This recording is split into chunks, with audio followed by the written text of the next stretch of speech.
introduction, you said Deborah had a big influence for writing these new books. You discuss scenes of the book with your wife, and she says, "No, this is not good."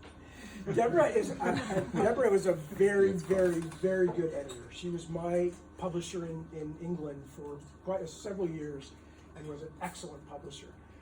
Yes, she is one of my first readers. No, I don't talk. It's too complicated for me to try to explain things. Now we've written a series together, a young adult series that here in Germany is called Tinker Farm.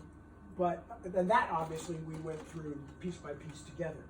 I already have enough voices in my head when I'm writing my first drafts of my books that I won't necessarily talk to anybody about them. But Deborah is definitely one of the very first readers, and then has things to offer to me that are very valuable, just as valuable as what my publishers in New York, because that's what she did.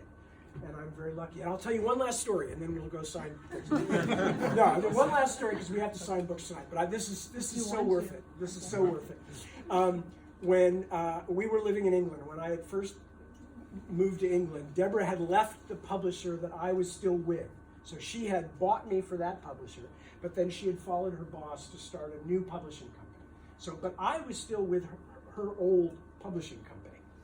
Now, one day I was on the phone with somebody from the publishing company, somebody that Deborah would probably call a junior blip, meaning somebody of no real import but still annoying. And we were arguing about something in the contract, about my advance or something like that. I don't remember what the issue was. And this guy was being super annoying and sort of like, well, if you don't realize that this is meant to be this, and this is meant to be this, and you can't just do blah, blah. And I said, hang on just a second. Let me put my wife on the line. And the guy's like, why? And I went, hang on. And I put Deborah on the phone. And he starts in with her, going, why am I talking to the writer's wife, for God's sake? But he starts in with her about, well, it's this, and the contract says this, and you must do this, and blah, blah, blah, blah. And Deborah said, yeah, about that? See the contract that you're quoting to me from? Look down at the bottom of the page. See where it says Deborah Beale down at the bottom? Yeah, I wrote that contract.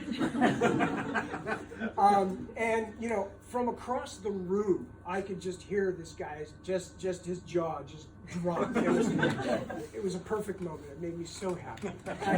It's so nice when irritating people get their comeuppance. I have to say, I'm not a vengeful person, but I don't mind a little bit of vengeance every now and then. Anyway.